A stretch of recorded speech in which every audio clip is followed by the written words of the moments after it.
Good morning. About a month ago, are you muted? I am. Oh, okay. About a month ago, I was in the narthex looking at the poster of the 100 Unitarian Universalists who made a difference. And I noticed and was surprised that Béla Bartók was listed there. Some of you may know that he was a famous Hungarian composer who lived from 1881 to 1945. And he wrote a lot of music. The most notable of the piano musics are the 6 books called Microcosmos. The first couple books of Microcosmos were teaching pieces, and it's notable that the 6th, when it got to the 6th book, they were considered rehearsal, not rehearsal, performance pieces. Recital pieces. So this morning's prelude is from book 6, and it's called Divided Arpeggios, and it was written in 1939.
Bruce, that was wonderful. It's really great to be right here where you can really hear it so well. I had to keep taking off the headphones because it would be too loud. I hope all of you are well. Welcome to the Treasure Coast Unitarian Universal Congregation in Stuart, Florida. My name is Ronnie Dembowski, and I am your worship associate for today. Our wonderful minister, the Reverend Bob MacDonald, is here with us in the pulpit today. Bob will be joined by the Reverend Dr. Truman Dunn, who has moved part-time to Stuart and has become an active member in our congregation. Truman is a retired Moravian minister and is also active in the Winston-Salem congregation of UUs. He will tell us about the heresy trial he experienced towards the end of his career in North Carolina. A big thank you to those who helped us today. Bruce Ruby, our music director, our Zoom host, Corina Pelloni, and our backup person, Janet Grote. We will mute everybody to avoid background noise. Please remain muted throughout the service. We are a welcoming congregation. We welcome people of all gender identities, races, ages, and backgrounds. Thank you for joining us today. We are holding Zoom services every Sunday at 11 o'clock. If you'd like to be put on our mailing list to find out more information about us or to find out about our Sunday services, please go to our website at tcuuc.org.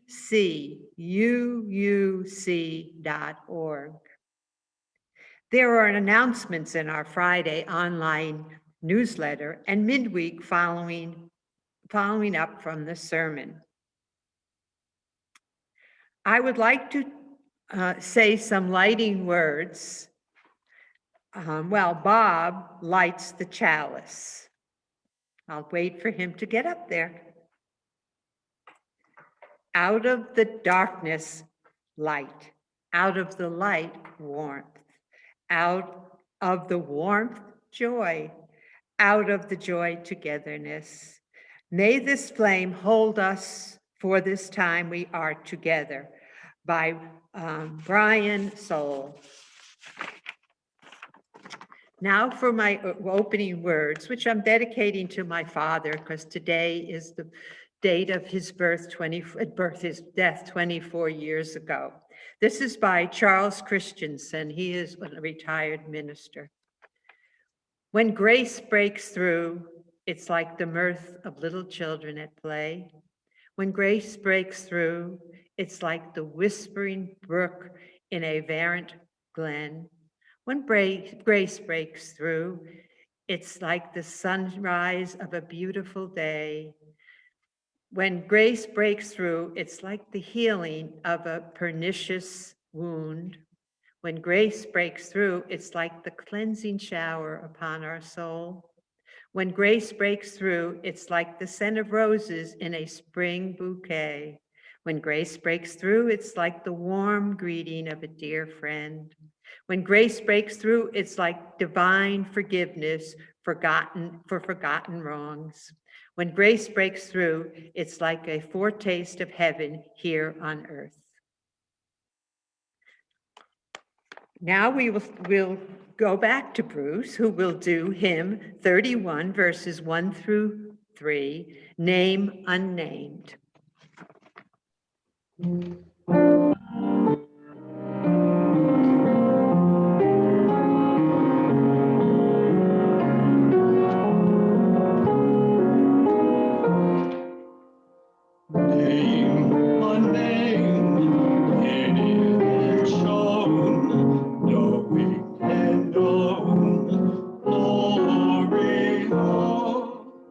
Beautiful, moving, ceaselessly for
approaching discomfort, rotting and shaking, breaking our lives to create unease. Straight talking lover, checking and humbling, charming and grumbling, speaking the truth that refreshes and frees. Name unnamed, hidden and shown, knowing and known, glory known. Thank you so much, Bruce. That was beautiful. Now we're going to do the affirmation. We speak the first verses, and Bruce will sing the second verse, and you may sing joyfully in your own home, but do not unmute yourselves. Love is the spirit of this church, and service is its law. This is our great covenant, to dwell together in peace and to seek the truth in love, to help and to help one another.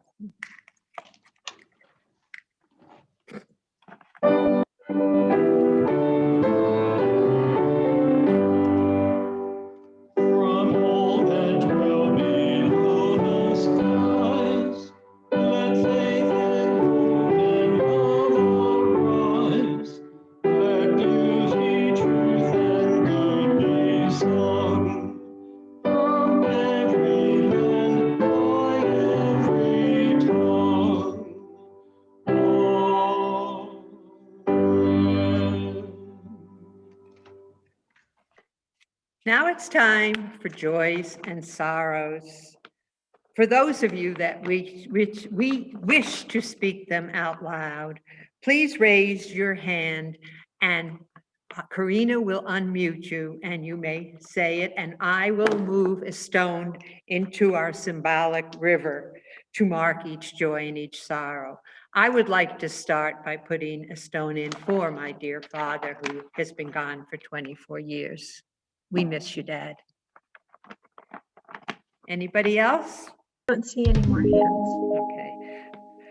For those who are keeping their joys and sorrows to themselves or don't feel comfortable sharing, we will put a rock in the river to remember your joys and sorrows.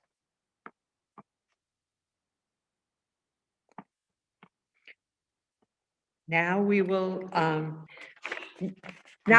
have our lovely minister do a meditation. This is number 444 from the back of the hymnal, entitled "This House" by Kenneth L. Patton. This house is for the ingathering of nature and human nature. It is a house of friendships, a haven in trouble, an open room for the encouragement of our struggle. It is a house of freedom, guarding the dignity and worth of every person. It offers a platform for the free voice, for declaring, both in times of security and danger, the full and undivided conflict of opinion. It is a house of truth-seeking, where scientists can encourage devotion to their quest, where mystics can abide in a community of searchers. It is a house of art, adorning its celebrations with melodies and handiworks. It is a house of prophecy, outrunning times past and times present in visions of growth and progress. This house is a cradle for our dreams, the workshop of our common endeavor. Kenneth L. Patton. And now some moments of silence.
Stirreds of compassion, blow in the wind, rise in the sea, move in the hand, giving life the shape of justice. Birds of the oaks, wings set me free. Spirit of life, come to me, come to me.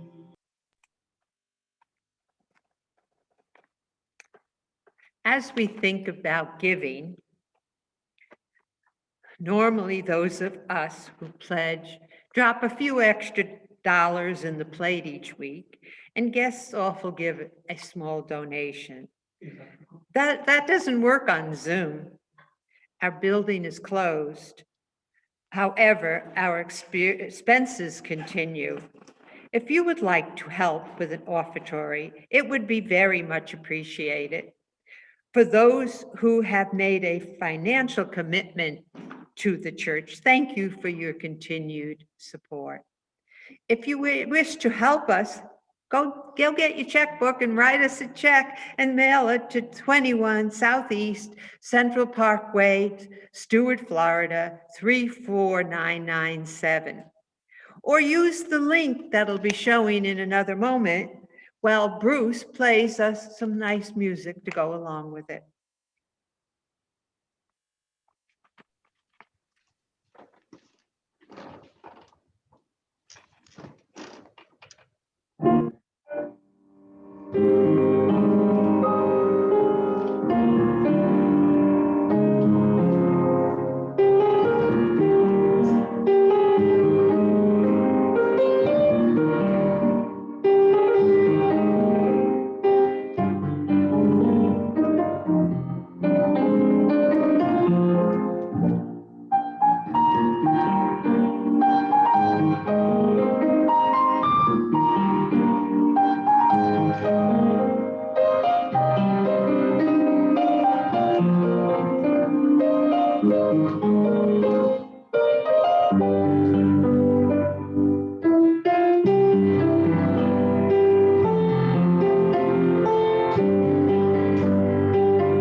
Your support is appreciated.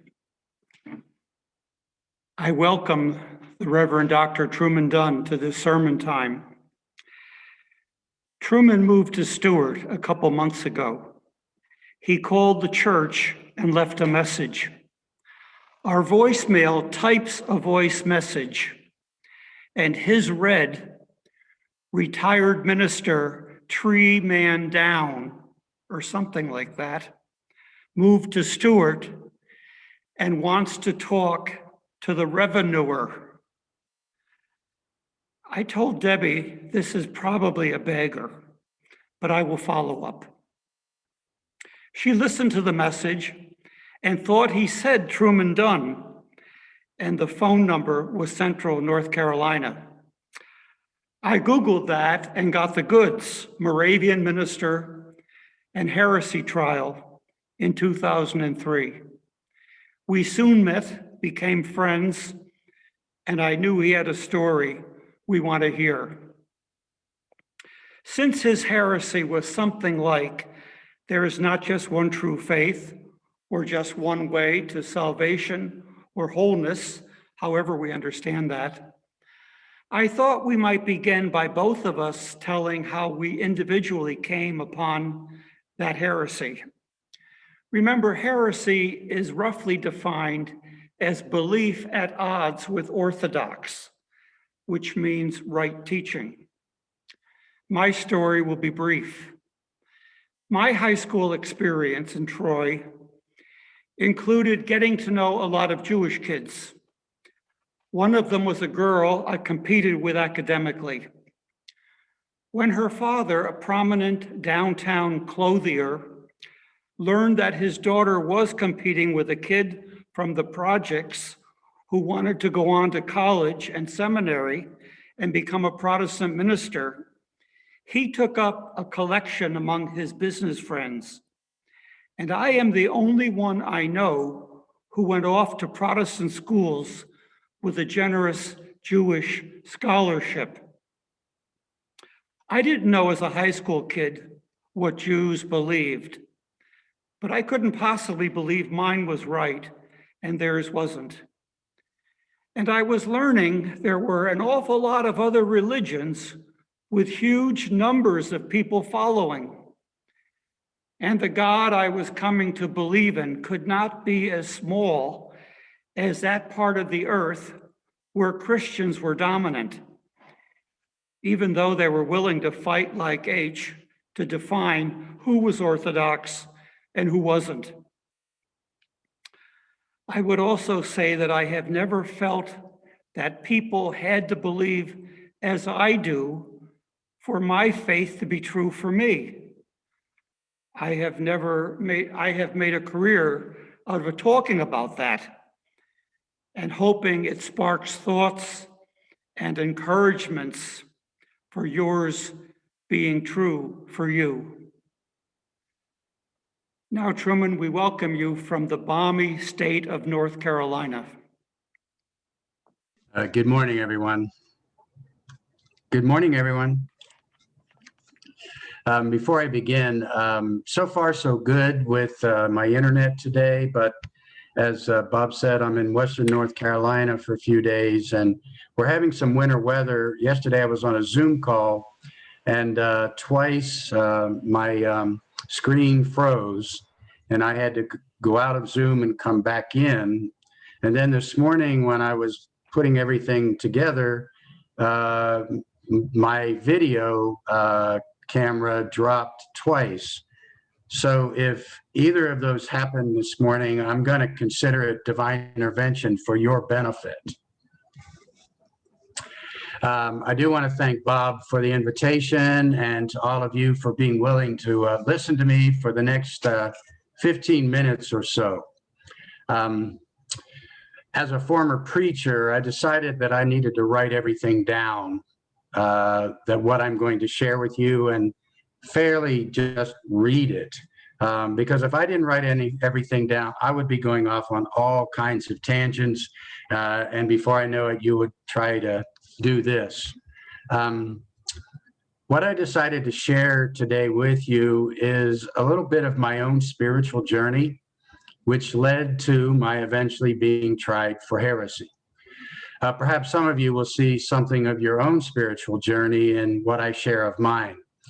I'm not really going to talk about the mechanics of the heresy trial itself or the aftermath or things like that. If after the service there's any time for a few questions, if you're interested in asking them, I'll be happy to talk a little bit about that more. So here goes. As with any one of us, our lives are filled with all kinds of experiences that have molded us and shaped us into who we are today. Some of our life experiences have been self-chosen, and we bear personal responsibility for those experiences.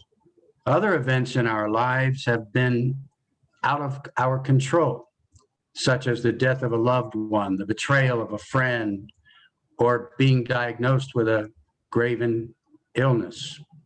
The part of my life that Bob has asked me to share with you today is partly of my own choosing, but it was also partly out of my control. Some of you may already know, or I think it's just been mentioned, I was a United Methodist minister and then a Moravian minister for over 30 years. And as has already been mentioned, about 20 years into my ministry, I was tried and convicted of heresy by the Moravian Church in America, where I was serving as a pastor. I noticed that when I was at the beginning, that the word Moravian may have sparked some curiosity. Many of you probably don't even know who the Moravians are. For time's sake, Moravians are a small mainline Christian denomination with only 48,000 Moravians in all of North America. They're also the oldest Protestant denomination in the world, well before Luther and the German Protestant Reformation, dating back to 1415 in Czechoslovakia. To cut to the chase, for the heresy that I was convicted in 2002 during the annual endowed lectures at our college and seminary that I was delivering, I confessed that I did not believe that Jesus was the only way to salvation, or that we even had to be saved in the first place. I also said that I did not believe that Jesus had to die for our sins, or else I would be condemned to the fires of hell, and that there was not even, as my view, something called hell.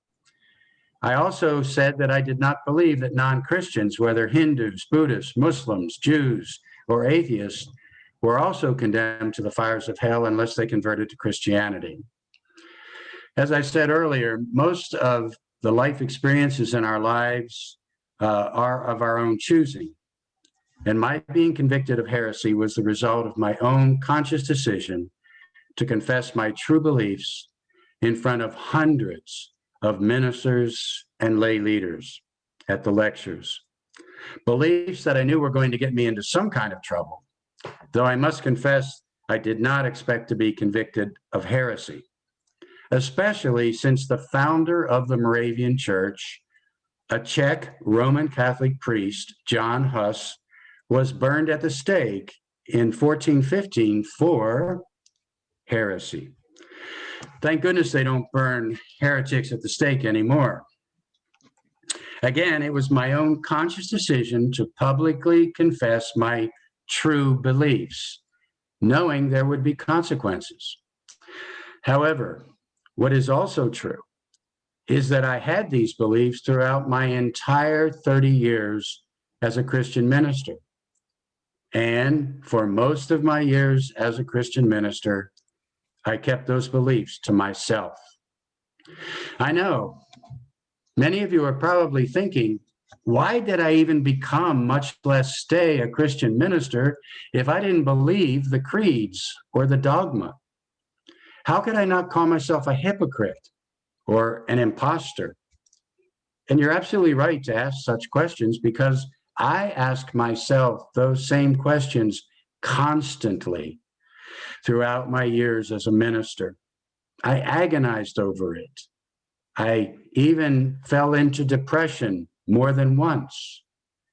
And yet I stayed and stayed and stayed, reading scriptures and singing hymns with words I did not believe, preaching sermons that were milquetoast and safe and less than honest. So why did I become and stay a Christian minister? And why did it take me all those years to finally speak truthfully and honestly? At first, I rationalized. I rationalized that I was staying a Christian minister to help members of my congregations open their minds to new ways of thinking. And I did some of that. I also rationalized staying in the Christian ministry by saying, I have no other skills to get another job, and I have a family to help support. And all of that was also true.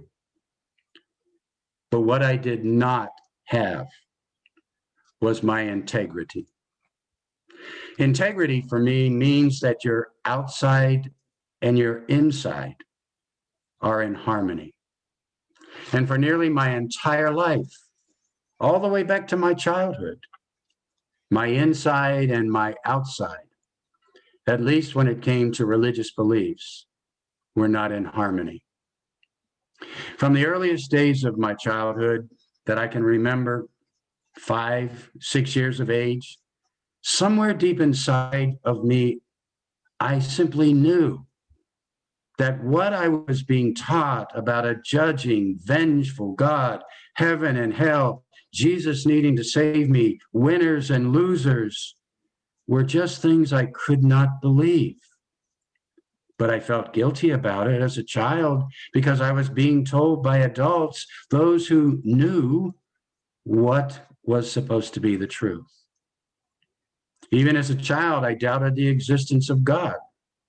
Other than the words that seemed to always ring true to me in ways as a child I couldn't express, but I knew inside that God is love, if God exists at all. Because I truly, even as a child, didn't believe or doubted the existence of God. And this is one of those parts of my life experience that was not in my control. Because my inner rejection of religious dogma, even as a child, is just who I am inside. It's how I am wired. But as would become the theme throughout my life, I kept those beliefs to myself. And now, all these years later, I think I finally understand why I kept those beliefs to myself. I grew up in an orphanage in central Pennsylvania, and without parents, I longed for some adult somewhere to give me some attention, much less love and care for me. And so I said all the right things to please the adults in my life, the house parents in our cottages, and especially the orphanage superintendent, who was a minister with no children and very, very strict. I wanted to please those adults in my life, even though I didn't feel any love from them. And so I said all the right things, did all the right things I was asked to do. And I did it so well that I became one of the superintendent's favorites. And as a minister, he wanted a ministerial son. And so he groomed me to become a preacher. He did that by around the age of 9, he began taking me with him to churches all over central Pennsylvania to stand up in the pulpit and thank all the good people for providing me with a home to live in and food to eat. And then we would pass the offering plates. You know, the cute little child raising money. I was cute back then. So I guess I was destined to be in a pulpit. And even though when I got to college and had liberal professors who affirmed my doubts and even my disbelief, I still could just not let it go. It wasn't until I was 50 years old that I finally let go of all those childhood wounds. The best that I can understand it all today is that my loneliness and my need for love as a child in an orphanage was something I carried into adulthood.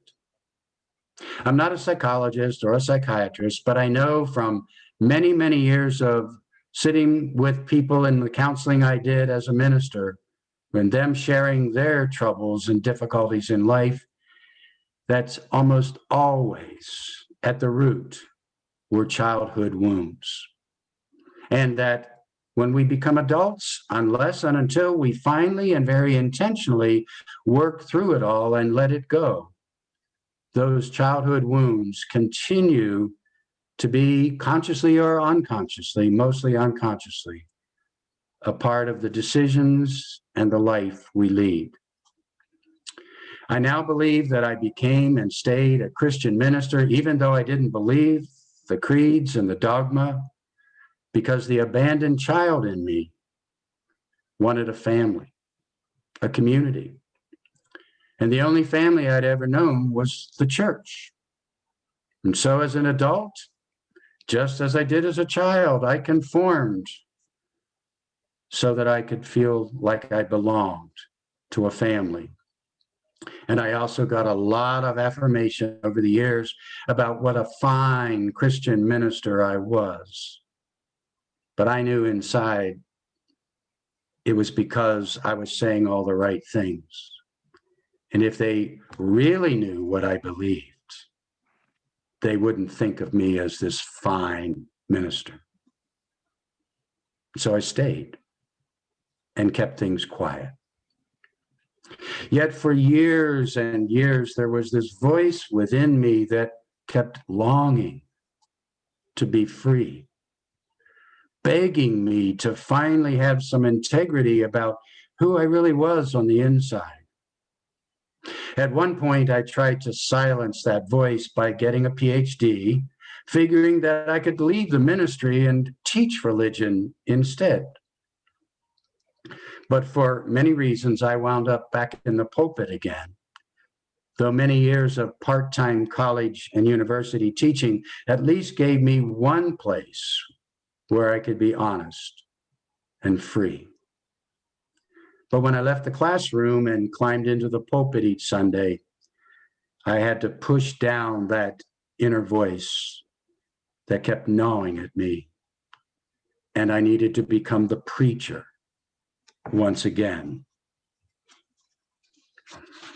And then it finally happened. On my 50th birthday, I was walking on the beach at sunrise, thinking about my life to that point, midlife crisis stuff, about my life now being more than halfway over, and what had I done with my life so far? And as I walked along the beach, that inner voice that had been gnawing and gnawing at me for so many years began to scream in my head, saying, when, Truman? Are you finally going to have some courage, some integrity, and be true to yourself? Or are you just going to keep your job, get a paycheck until you retire? And if that's the case, how are you going to feel about your life in the end? And finally, it was at that point that I simply knew I couldn't take it anymore. I finally had to be true to myself. And that's what put me on the glide path to come out of the closet about my true beliefs. I said come out of the closet because I often call myself theologically gay. Because, not in reference to just Roman Catholic priests, there are not a lot of us, but there are a number of ministers that I've known over the years, and I suspect many more who are theologically gay, but they're still in the closet. They share some of the same beliefs that I do, and they stand up on Sunday mornings in pulpits, and they want to be accepted. They want to be admired. They want to be affirmed. Perhaps some of their own childhood wounds that they still haven't worked out. And they aren't willing to come out of the closet and be real and be true to themselves. The timing was just about right for my 50th birthday and my epiphany on the beach, that I would also call my salvation. It saved me and gave me back my integrity.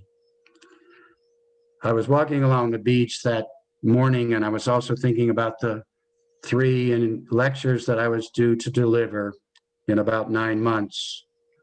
And I decided at that point that I could no longer hide behind intellectualisms or suggestions of what other people might believe. I had to be honest. And so I used the lectures to come out. 3 months after the lectures, I was brought before the 5-person denominational council of the Moravian Church in America, and there was a 3-hour trial. I flunked. I was convicted. I asked for a reconsideration because I couldn't believe that it was freedom of the pulpit but this didn't seem like freedom of the pulpit. We're such a small denomination. There was no higher council. I appeared again before the 5-person denominational council. This time, in an hour and a half, I flunked again. Another story all its own is that despite my heresy conviction, I was able to remain as pastor of that church for the last 10 years before I retired. I don't have time today to talk about that story, although to this day in the Moravian church, I am considered a pariah and an apostate. An apostate is probably, for most Christians, worse than a heretic. Apostate is considered one who had the true faith but rejected it. To most members, not only of the Moravian denomination, but to many of the preachers and the ministers all over the city of Winston-Salem, indeed the state of North Carolina. And when my heresy trial was over, it made religious news service in North America. And I got vicious emails and letters with a stack 2 inches thick.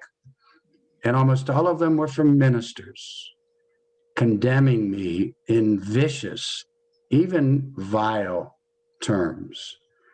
There's another whole psychological story there about the insecurities and fears of ministers who would respond the most viciously. Well, there's so much more to the story as there is to the stories that we all have in our lives that are significant for us. But in the words of Forrest Gump, I think I'll stop now. Thanks for listening. Thank you, Truman. You have shared your heart and mind most profoundly, and I think we would all like to give you a hug. So I'm going to commission, I think, one of our congregants this morning on Zoom to give you that after we're off in all our names.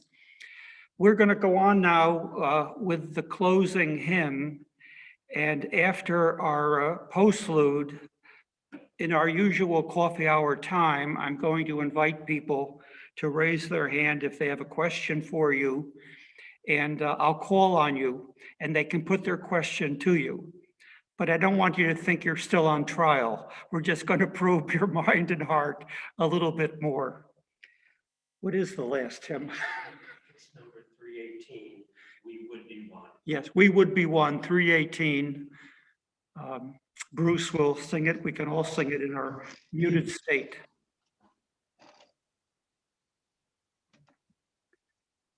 We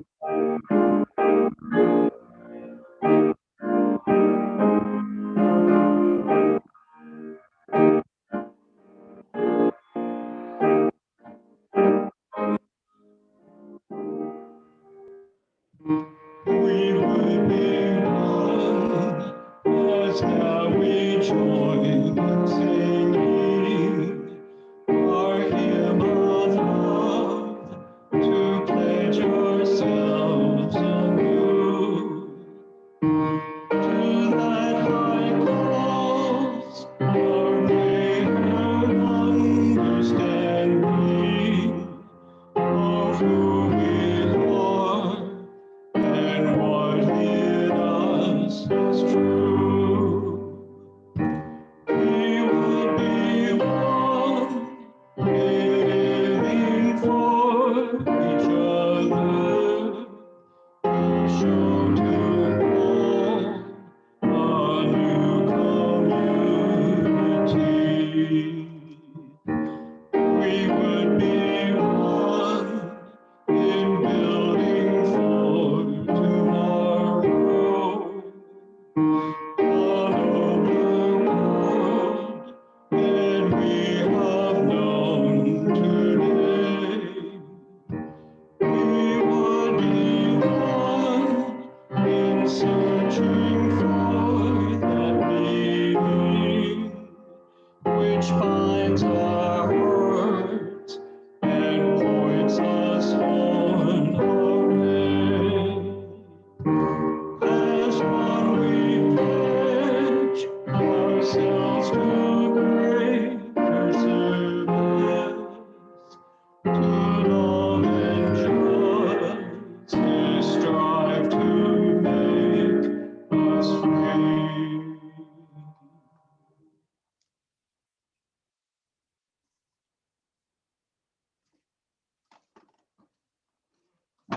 Ronnie will extinguish the chalice during these closing words.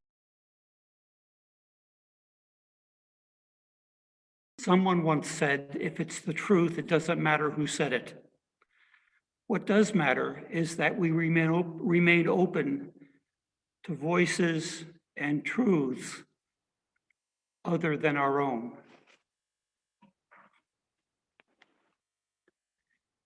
And now the postlude.